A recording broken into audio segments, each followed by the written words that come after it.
যারা রাষ্ট্রের ক্ষমতা এখন বর্তমানে হাতে নিছে, যারা ইনসাফ প্রতিষ্ঠিত করবে, বিচার কায়েম করবে, বিচার প্রতিষ্ঠিত করবে, খুনিদের বিচার করা হবে, এই স্লোগান যারা দিচ্ছে, টঙ্গীর ইজতেমার মাঠে ইবাদতের জায়গাকে রক্তে রঙিন করেছে সাতপন্থী সন্ত্রাসীরা। কথা বলেন ঠিক না বেঠিক?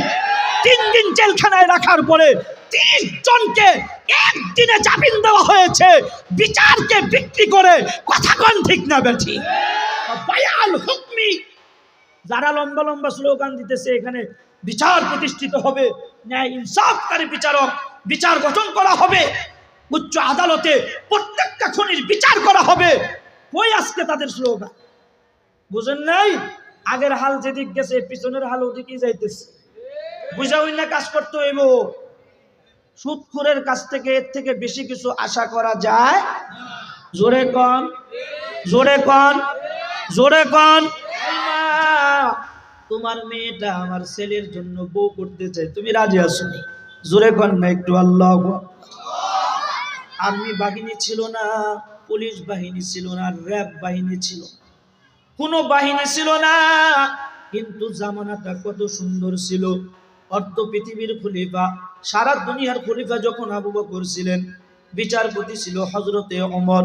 আবু বকরের কাছে চলে গেছে, আবু বকরকে ডাক দিয়া বললেন, আবু বকর, আমি বিচারের আসনটা ছেড়ে দিতে চাই, দায়িত্বটা অন্যজনকে দিয়া দেন।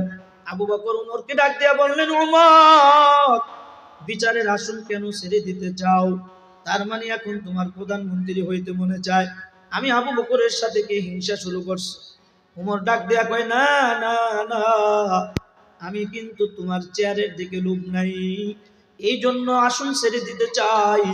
2 বছর বিচারের আসনে বসা, 2 বছরের মধ্যে একটা চুরির মামলা কোনোদিন ওমরের আদালতে আসে নাই, একটা ডাকাতির মামলা আসে নাই, একটা জেনার মামলা আসে নাই। খামাকা চেয়ারে বৈশা বৈশা সময় নষ্ট করার কোনো সুযোগ নাই। মসজিদে নববীতে যায়া বাকি সময়গুলো ইবাদতে কাটায়া দিব, এই জন্য আমি চেয়ার ছেড়ে দেওয়ার জন্য আসছি। জোরে জোরে কোন আল্লাহু আকবার। ওয়া কাসরাতাশ শুরা, বাগিনীও বাড়বে, দুর্নীতিও বাড়বে, বাগিনীও বাড়বে, সন্ত্রাসীও বাড়বে, বাগিনীও বাড়বে, ডাকাতিও বাড়বে। জোরে কথা কোন ঠিক না বেঠিক? 2 নাম্বার। 3 নাম্বার, ওয়াবাইআল হুকমি, বিচারকের বিচার বিক্রির আমল চলে আসার আগে মুমিন তুমি মৃত্যুর সফর করে দুনিয়া থেকে বিদায় হও। সমাজের মেম্বার থেকে নিয়ে একেবারে উচ্চতর পদ মর্যাদার অধিকারী ব্যক্তিগুলো তাদের বিচারকে বিক্রি করার শুরু করবে। খুনি 10টা খুন করার পরেও, মারা খুন করার পরেও 2 দিন জেলখানায় থাকার পরে জামিন পাবে। কথা মনে হয় বুঝেন নাই? বুঝেন নাই? ওয়াবাইআল হুকমি, যারা রাষ্ট্রের ক্ষমতা এখন বর্তমানে হাতে নিছে, যারা ইনসাফ প্রতিষ্ঠিত করবে, বিচার কায়েম করবে, বিচার প্রতিষ্ঠিত করবে, খুনিদের বিচার করা হবে, এই স্লোগান যারা দিচ্ছে, টঙ্গীর ইজতেমার মাঠে ইবাদতের জায়গাকে রক্তে রঙিন করেছে সাতপন্থী সন্ত্রাসীরা। কথা বলেন ঠিক না বেঠিক? 3 দিন জেলখানায় রাখার পরে 30 জনকে একদিনে জামিন দেওয়া হয়েছে বিচারকে বিক্রি করে। কথা কোন ঠিক না বেঠিক? বায়াল হুকমি যারা লম্বা লম্বা স্লোগান দিতেছে, এখানে বিচার প্রতিষ্ঠিত হবে, ন্যায় ইনসাফকারী বিচারক বিচার গঠন করা হবে, উচ্চ আদালতে প্রত্যেকটা খুনির বিচার করা হবে, ওই আজকে তাদের স্লোগান। বুঝেন নাই? আগের হাল যেদিক গেছে পিছনের হাল ওদিকেই যাইতেছে। বুঝা হই না কাজ করতে হইব। সুদখোরের কাছ থেকে এর থেকে বেশি কিছু আশা করা যায়? জোরে কন, জোরে কন, জোরে কন। যার তালু থেকে নিয়ে মাথার তালু পর্যন্ত গোটাটাই হারামে পরিণত, সারা বিশ্বে যে সুদকে প্রতিষ্ঠিত করার জন্য বিশ্ববিজয়ী নোবেল অর্জন করেছে, এমন ব্যক্তির দ্বারা বৃহত্তর মুসলিম রাষ্ট্র এই জমিনে ভালো কিছু আশা করা যায় না। কথা বলেন ঠিক না? ভালো কিছু আশা করা যায় না। বুঝা শুনে লাফালাফি করেন, পিছনে দৌড়াদৌড়ি করেন। হত্যা করেছে টঙ্গীর ইস্তেমার মাঠে তাহাজ্জুদ গুজারওয়ালা ব্যক্তিকে ছুরির আঘাতে রক্তাক্ত করেছে, শহীদ করেছে। এমন খুনিদেরকে ধরার পরেও 3 দিন পরে কেন জামিন দেওয়া হলো? প্রশ্ন জাগে কি জাগে? মাল মাল, কথা কোন ঠিক না বেঠি? বায়াল হুকমি, বিচারকের বিচার বিক্রির আমল শুরু হয়ে গেছে। আল্লাহ নবী কয় এই জামানায় মুমিন তোর বাচ্চা থাকার কোনো দরকার নাই, মরে যা। কি কইছে? মরে যাইতে কইছে। বাদিরু সিদ্দাম বিল মাউত। 1 নাম্বার ইমরাতাস সুফাহা, 2 নাম্বার ওয়াকাসরাতাস শুরাত, 3 নাম্বার ওয়াবাই আল হুকমি, বিচারকের বিচার বিক্রির আমল চলে আসবে। মেম্বার থেকে নিয়ে উপরস্থ পদমর্যাদার মানুষগুলো তাদের বিচারকে বিক্রি করবে, টাকার কারণে জুলুম করবে মানুষের উপরে, একজনের জায়গা আরেকজনকে বুঝাইয়া দেওয়া চলে আসবে। এমন আমল আমাদের জমিনে হইতেছে না, এখনো বাকি আছে? জোরে কোন হ্যাঁ? আল্লাহর নবী কয় বাচ্চা থাকার কোনো দরকার নাই। নবীজির কথাই, মুসনাদ আহমদের হাদিস খুলে দেখি। ওয়া ইস্তিগফাফাম বিদ্দাম, ওয়া ইস্তিগফাফাম বিদ্দাম। বন্ধন ছিন্নের আমল চলে আসার আগে তুমি মৃত্যুর সফর করো। পিতা পুত্রের বন্ধন নষ্ট হয়ে যাবে, বুঝেন নাই? ভাই ভাইয়ের বন্ধন নষ্ট হবে সামান্য রাজনৈতিক মতাদর্শের কারণে, সামান্য রাজনীতি করার কারণে। আওয়ামী লীগ করে এক ভাই, আরেক ভাই করে বিএনপি, রাইতে ঘুমাইতে দেয় না। কথা কোন ঠিক কিনা? রাইতে ঘুম নাই, ঘুম হারাম করে দিচ্ছে। বন্ধন ছিন্নের আমল চলে আসবে জমিনে। এই জিনিসটা আসছে না, এখনো বাকি আছে। ওয়া ইস্তিগফাফাম বিদ্দাম ওয়া কিতাআতার রিহমি। রক্তের মূল্য নষ্ট হয়ে যাওয়ার আগে মুমিন তুমি মৃত্যুর সফর করো। কুত্তার রক্তের দাম থাকবে, মানুষের রক্তের দাম থাকবে না। অ্যাক্সিডেন্টে মানুষ মারা গেলে 30,000 টাকা জরিমানা। পালা কুত্তা জব করে মারা ফেলাইলে 1 লক্ষ 1.5 লক্ষ টাকা জরিমানা করে। এই আমাদের কেরানীগঞ্জের থেকে একটু দূরে, বেশি নাই, ছিল ওজম থানায়। এই চায়নার থেকে লোকজন আসছিল, আইসা একজনের বাড়ির পালা কুত্তা জব করে খেয়ে গেছে। বিচার করে 1.5 লাখ টাকা জরিমানা করছে। কয় লাখ? 1.5 লাখ। আর মানুষ মরে গেলে কত মানুষ দাঁড়ায় যায়, হারে ড্রাইভার দেখকে মারছিনি, বুঝা মারা নাই, মাফ করে দাও, 30,000 টাকা জরিমানা নিয়ে ছেড়ে দাও। وقطاعة الرحم ونشاء أن يتخذون القرآن مذامرا। ঢোল বাজায়া কুরআন তেলাওয়াত শোনার আমল চলে আসবে। ওয়াজ নসিহত সবচেয়ে বেশি যেই বক্তা কমেডিয়ান ভাবভঙ্গি দেখাইতে পারবে এমন বক্তাদের কদর বাড়বে, গায়ক গায়িকাদের কদর বাড়বে। আসল আসলি কুরআনওয়ালাদের মূল্যায়ন নষ্ট হয়ে যাবে। কথা কোন ঠিক না বেঠি? বয়াতি, হ্যাঁ, চায়ের হোস্টেলে বসে বসে আবার আমগর দেশের কিছু লোক আছে, এরকম বয়াতিদের গান শুনে শুনে বলবে ভালো কথাই তো কয়, খারাপ কিছু কয়নি। লগে যে ঢোল আছে, হারমোনিয়াম আছে, কোনো খবর নাই, কয় ভালো কথাই তো কয়, খারাপ কিছু কয়নি। কত মুরব্বীরা এরকম কথা বলে বলে ঈমান হারা হইতেছে। ভুল বাদ্যের মাধ্যমে কুরআন তেলাওয়াত শোনার আমল আসবে, কুরআনের ব্যাখ্যা শোনার আমল আসবে। যেই বক্তা বেশি নাটক সিনেমার ভঙ্গিমা দেখাইতে পারবে, গান সুন্দর সুরে বলতে পারবে, এমন বক্তাদের কদর বাড়বে, আর শাইখুল হাদিসের মূল্যায়ন নষ্ট হয়ে যাবে। পিসাব আল্লাহওয়ালা যাদের কথায় সুর নাই কিন্তু নূর আছে, নূর, এমন ব্যক্তিদের কথা শোনার থেকে মানুষ দূরে সরে যাবে। আসেক ফাসেক কোন জায়গায় পড়ছে তারও কোনো খবর নাই, সার্টিফিকেট নাই, কিচ্ছু নাই, তেলাওয়াতটা পর্যন্ত শুদ্ধ করে পড়তে পারে না। এমন বক্তাদের জন্য মুসলিম উম্মাহ পাগল হবে, পাগল। আমি কথা বলতে চাচ্ছি না, তারপরে বলতেছি আপনাদের কাছে। এলাকার ছেলে যেহেতু বলা দরকার, আপনাদেরকে একটু সোজা করা দরকার, বোঝা দরকার। কালকে আমার একটা ফোন দিছে রামের কান্দার থেকে। রামের কান্দার সংগঠনের যুব সমাজের উদ্যোগের মাহফিল। আমার 28 তারিখে 2টা মাহফিল নেওয়া। এরপরেও আমি থাকার জন্য চেষ্টা করছি, মানে প্রস্তাব দিছে, আমি রাজি হয়েছিলাম যে থাকবো।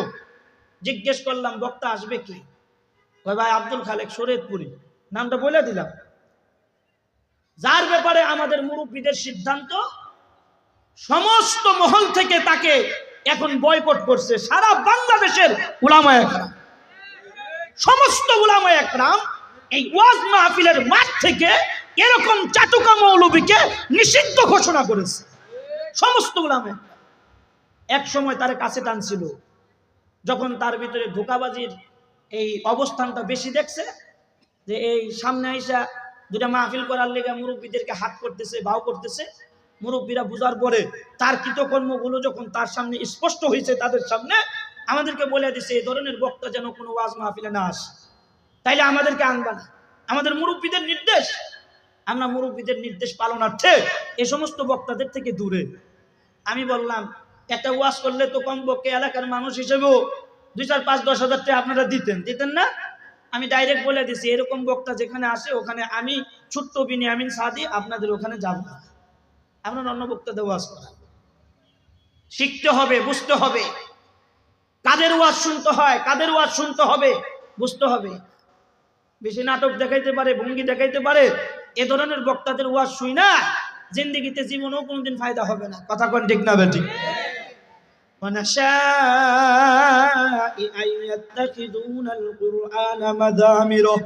আল্লাহ নবী ওয়াজ করা শুরু করলেন, মনে আসেনি আপনাদের কথা? ফাযাক্কির ইন নাফাআতিয যিকরা। আবু হুরায়রা, আল্লাহর সাথে কি সম্পর্ক করতে চাও, আল্লাহর সাথে যোগাযোগ ব্যবস্থাকে ভালো করতে চাও, ও আবু হুরায়রা আল্লাহর সাথে যদি যোগাযোগ ব্যবস্থা ভালো করতে চাও, ইত্তাকিল মাহারিমা তাকুন আবাদান নাস। গুনাহ ছেড়ে দাও। যার জীবনে যত গুনাহ কম হবে তার সম্পর্কটা আল্লাহর সাথে তত বেশি মজবুত হবে। যার ঈমানের সাথে গুনাহ যত বেশি যুক্ত হবে ওই ব্যক্তির সম্পর্কটা আল্লাহর সাথে তত বেশি নষ্ট হবে। হযরতে আবু হুরায়রার হাত ধরে নবীজি ওয়াজ করলেন। আল্লাহর নবী আবু হুরায়রারে ডাক দেয়া কয়, আবু হুরায়রা, বেশি বেশি গুনাহ করলে জমিনের মধ্যে 6টা বস্তু নেমে আসবে। 1 নাম্বার, বাদিরু সিদ্দাম বিল মাউত, ইমরাতাস সুফাহা, অযোগ্যদের হাতে নেতৃত্ব চলে যাবে। অকাসরাতাস সুরাত, বাগিনী বেশি বাড়বে। 2 নাম্বার। 3 নাম্বার, ওয়াবাই আল হুকমে, বিচারকের বিচার বিক্রির আমল চলে আসবে। 4 নাম্বার, ওয়া ইস্তিগফাফাম বিদ্দাম, বন্ধন ছিন্নের আমল চলে আসবে। অকিতাআতার রিহমি, রক্তের মূল্য নষ্ট হয়ে যাবে। ওয়ানাশাই আইয়াত্তাখিদুনাল কুরআনা মাযামিরা, ওয়াজ মাহফিলের মধ্যে বসে বসে যারা বেশি গান বাদ্য করতে পারবে, গান বাদ্যের ভঙ্গিমা দেখাইতে পারবে, ঢোল ডগর বাজায়া বাজায়া যারা সুন্দর করে তেলাওয়াত করতে পারবে, এমন ব্যক্তিদের কদর বাড়বে, মুরব্বীদের কদর নষ্ট হয়ে যাবে। এমন হালত যখন জমিনে শুরু হয়ে যাবে, মুসলমান তুমি জমিনে বসে দোয়া করবা, আল্লাহ তোমার দোয়া কবুল করবে না। তুমি তোমার মেহনতের ফসল দেখতে পারবা না। তুমি তোমার মেহনতের নসরত আল্লাহর কাছ থেকে পাবা না, সাহায্য আল্লাহর কাছ থেকে পাবা না। একের পর এক টঙ্গীর ইজতেমায় লক্ষ লক্ষ তাবলীগওয়ালারা, উলামাপন্থীরা মার শুধু খাইতেছে। আল্লাহর পক্ষ থেকে নসরত বন্ধ হয়ে গেছে। এত দোয়া হইতেছে 3 দিন জেলখানায় থাইকা খুনিরা জামিন পেয়ে গেছে একসাথে 30 জন। জোরে কথা কোন ঠিক না বেঠিক? দোয়ার আমলগুলো কোথায় চলে গেল? আল্লাহর নবী বলেন 6 বস্তু জমিনে জারি হওয়ার কারণে দোয়া এখন আর কবুল হচ্ছে না। 1400 বছর আগে নবীরা দোয়া করছে, দোয়া কবুল হয়ে গেছে। 1400 বছর আগের কথা বলতেছি না বাবা, 50 বছর অথবা 60 বছর অথবা 70 বছর অথবা 100 বছর আগের ইতিহাস তোমাদেরকে শুনে আমি আমার আলোচনা শেষ করতেছি। ও মুসলমানেরা, খুব লক্ষ্য করে শুনে রাখো। আফগানিস্তান আর রাশিয়ার সাথে যুদ্ধ হয়েছে একটানা 10 বছর। কত বছর? জোরে বলেন, জোরে বলেন, কত বছর? একটানা 10 বছর। মুসলমানের দোয়া আল্লাহ কেমনে কবুল করে এটা বোঝানোর জন্য কারগুজারিটা বইলেই আমি আমার আলোচনা শেষ করে দিব। মুহতারাম হাজিরিন, এই আফগানিস্তানের সাথে রাশিয়ার যুদ্ধ হয়েছে 10 বছর পর্যন্ত। রাশিয়ার কমিউনিস্ট বাহিনীরা তাবু গাড়ছে আফগানিস্তানকে ধ্বংস করার জন্য, আফগানিস্তানের একেবারে সীমান্ত এলাকায়। আবার এই দিক দিয়ে আফগানিস্তানও তাবু গেড়েছে রাশিয়ার সীমান্ত এলাকায়। আফগানিস্তান তাদের সাথে যুদ্ধ করতেছে, যুদ্ধ চলতেছে, রক্ত ঝরাইতেছে। এমন হালতে মাদ্রাসার একজন তালিবুল ইলম 17 বছর বয়সের হাফেজে কোরআন আফগানিস্তানের যুদ্ধে অংশগ্রহণ করছে। আল্লাহু আকবার। এই যুদ্ধের ইতিহাস লেখে একজন যুদ্ধের সৈনিক সেনাপতি একটা বই লেখছে, শহীদ আয়াতুর একটা বই লেখছে। বইটির নাম হলো আয়াতুর রহমান ফি জিহাদিল আফগান। বইয়ের অর্থ হলো আফগানিস্তানের যুদ্ধে আমি আল্লাহর সাহায্য দেখেছি, আল্লাহ তাআলার কুদরত দেখেছি। আল্লাহু আকবার। আফগানিস্তানের যুদ্ধে দোয়া কেমনে কবুল হয় এটা আমি পরোক্ষ এবং প্রত্যক্ষভাবে যুদ্ধে অংশগ্রহণ করে দেখেছি। এই কমান্ডারের নাম ছিল শাইখুল হাদিস ডক্টর আব্দুর রহমান শহীদ রহমতুল্লাহ আলাইহি, আব্দুর রহমান আফগান। উনি এই বইটা লেখেন। উনি লিখে বলেন যে 17 বছরের একজন বালক হাফেজে কোরআন, উনি যুদ্ধ করার জন্য আসলেন। রাতের বেলা উনার শখ জাগলো যে উনি উনার খুব কাছের একজন বন্ধুর সাথে সাক্ষাৎ করবে। সকালবেলা উঠা বন্ধুর সাথে সাক্ষাৎ করার জন্য চলে গেছে।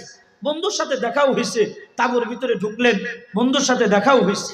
কথা বলতে বলতে দিন পার হয়ে গেল, সন্ধ্যা হয়ে গেল। এমন অবস্থায় হাফেজে কোরআন আবার বন্ধুর তাঁবুর থেকে নিজের তাঁবুতে যাওয়ার জন্য চেষ্টা করতেছে। রাত অন্ধকার নেমে আসলো। রাতের অন্ধকারে কিছুই দেখা যায় না। যুবকের তাঁবু কোনটা, শত্রুদের তাঁবু কোনটা।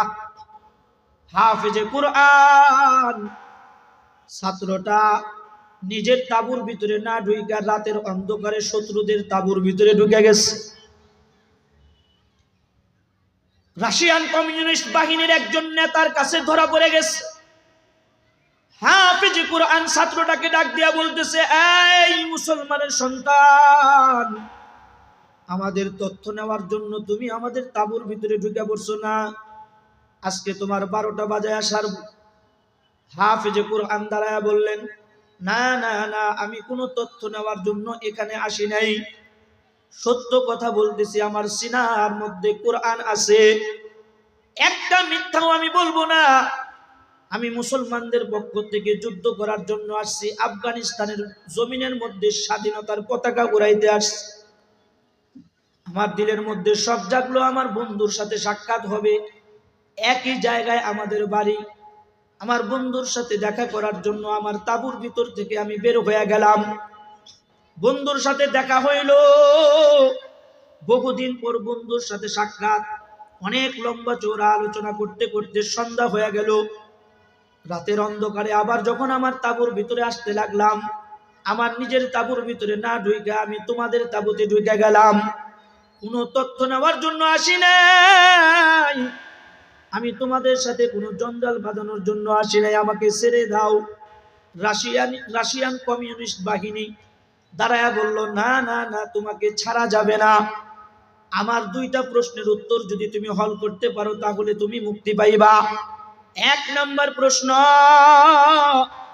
আমরা যখন বিমান উড়াইয়া উড়াইয়া যুদ্ধ করতে থাকি তখন তোমরা আফগানিস্তানের মুসলমানেরা জমিন থেকে কি যেন কইরা উপর দিকে মারো, সবগুলো জিনিস আমাদের বিমানগুলোকে জ্বালায়া পুড়াইয়া সারকার করে দেয়, আমাদের ট্যাঙ্ক কামানগুলোকে জ্বালায়া পুড়াইয়া সারকার করে দেয়। এই জিনিসগুলো তোমরা কোথায় পাও? কোন যন্ত্রের মাধ্যমে এগুলো আবিষ্কার করছো? আমাদেরকে তথ্য দিতে হবে। হাফেজে কোরআন দাঁড়ায়া বললেন, এমন কোন তথ্য আমার কাছে জানা নাই, তবে আমার স্বচক্ষে আমি যেটা দেখেছি, কোন গোলা বারুদের মাধ্যমে তোমাদের বিমান ধ্বংস করা হয় না, কোন অত্যাধুনিক যন্ত্রের মাধ্যমে তোমাদের বিমান ধ্বংস করা হয় না। জমিন থেকে আল্লাহর বান্দারা ধুলাবালু গুনে হাতের মধ্যে নিয়া কি যেন তেলাওয়াত করে ফু দেয়। ফু দেওয়ার সাথে সাথে তোমাদের বিমানের দিকে নিক্ষেপ করার সাথে সাথে প্রত্যেকটা বালুর কোনা এক একটা পারমাণবিক অস্ত্রে রূপান্তরিত হইয়া তোমাদের বিমানগুলোকে জ্বালায়া পুড়ায়া সারকার করে দেয়। আমি এটা স্বচক্ষে দেখেছি, বিশ্বাস হয় না। বালু কোনোদিন পারমাণবিক অস্ত্রে রূপান্তরিত হইতে পারে না। গোলা বারুদে অস্ত্রে পরিণত হইতে পারে না, বমে পরিণত হইতে পারে না। যদি তোমরা এটা কইরাই থাকো তাহলে আজকে আমাকে এটা দেখাইতে হবে। যদি দেখাইতে পারো তাহলে তোমাকে মুক্ত করে দেওয়া হবে, আর যদি দেখাইতে না পারো নির্ঘাত আমাদের হাতে তোমাকে শহীদ হতে হবে। যুবক দাঁড়ায় বললেন, আমি পারবো কি পারবো না আমি সেটা জানি না, তবে আমার মাওলার প্রতি আমার ইয়াকিন আছে। আমার মাওলা বালুরে হুকুম করলে বালু গোলা বারুদে রূপান্তরিত হইতে পারে। আমার মাওলা যদি বালির দিকে ইশারা করে, আমার মাওলার ইশারায় বালি ট্যাঙ্ক কামানে পরিণত হইতে পারে। জোরে কথা কোন ঠিক না বেঠিক? আল্লাহ তাআলার এই শক্তি আছে না নাই? জোরে বলতে হবে বাবা, আছে না নাই? কাদেরে কুদরত কুদারি হারচে খাগি আকুনি, কাদেরে কুদরত কুদারি হারচে খাগি আকুনি, মুর্দারা তো জানে বখশে জিন্দারা বেজা কুনি, मुर्दारा तो जाने बख्शे जिंदारा बेजा कोनी। हम मुसलमान हैं मगर हम में मुसलमानी नहीं, हम में ईमान है मगर हम मोमिने कामिल नहीं, हम में ईमान है मगर हम मोमिने कामिल नहीं। जो तो मेरा तो सब मेरा, फलक मेरा ज़मी मेरी, जो तो मेरा तो सब मेरा, फलक मेरा ज़मी मेरी, अगर एक तू नहीं मेरा तो कोई शय नहीं मेरी, अगर एक तू नहीं मेरा तो कोई शय नहीं मेरी। আল্লাহ তাআলা যা যে ব্যক্তি আল্লাহকে ভাও করে ফেলায় সারা দুনিয়া তার তাবে হয়ে যায়। কথা কোন ঠিক না বেঠিক? আল্লাহ তাআলা এমন শক্তি আছে না নাই? মাদ্রাসার ছাত্রটা তারা বলল, এই রাশিয়ান কমিউনিস্ট বাহিনী শোনো, আমি পারবো কি পারবো না সেটা আমার জানা নাই, তবে আমার মাওলার শক্তি আছে। আমার মাওলা ইচ্ছে করলে বালুগুলোকে বমে পরিণত করতে পারে, আমার মাওলা ইচ্ছা করলে বালুগুলোকে ট্যাং আর কামানে পরিণত করতে পারে, আমার মাওলা ইচ্ছে করলে এই বালুর মাধ্যমে দুনিয়ার সমস্ত বাতিল পরাশক্তিকে ধ্বংস করে দিতে পারে। জোরে কথা কোন ঠিক না বেঠিক? মাদ্রাসার ছাত্রটি দাঁড়ায় বলল, যদি দেখতে চাও আমাকে ওযু করার জন্য এক বদনা পানি দাও, 2 রাকাত নামাজ আমাকে পড়তে হবে, নামাজের মাধ্যমে সব সমাধান ঘটানো হবে। আল্লাহু আকবার বলেন, আল্লাহু আকবার।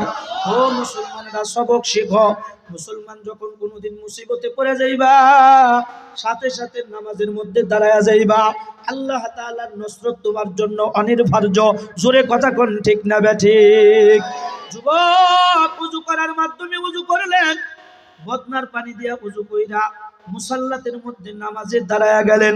নামাজের মধ্যে দাঁড়ায়া নামাজ শেষ করার পরে সে নামাজরত অবস্থায় সিজদার ভিতরে গিয়া আল্লাহর সাথে কন্টাক্ট করে ফেলাইছে। আল্লাহ, বালুগুলোকে ট্যাঙ্ক কামানে পরিণত করার যোগ্যতা আমার নাই, বালুগুলোকে বম আকারে পরিণত করার যোগ্যতা আমার নাই, এই শক্তি একমাত্র তোমার আছে। এই মাওলা, যদি আজকে আমি হেরে যাই তোমার ইজ্জতের মধ্যে আক্রমণ হবে। আমি হেরে যাওয়া এটা কোনো বিষয় না, কিন্তু তোমার ইজ্জতে আক্রমণ আসুক এটা আমরা চাই না। তোমার ইজ্জত হেফাজতের জন্য দেশ ছেড়ে আফগানিস্তানে আসছে যুদ্ধ করার জন্য, একমাত্র তোমার শরীয়তকে জমিনে প্রতিষ্ঠিত করার জন্য, তোমার হুকুম আহকামগুলোকে জমিনে প্রতিষ্ঠিত করার জন্য, বাতিলের বিরুদ্ধে যুদ্ধ করার জন্য আস। মাওলা, আজকেও তুমি ইচ্ছা করলে পারো আমি আজকে তোমার নামে তোমার উপরে ভরসা কইরা জালেমদেরকে দেখানোর জন্য হাতে বালি নেব। মাওলা, তুমি একটু কারবারটা ঘটায়া দিও। আল্লাহু আকবার, আল্লাহু আকবার।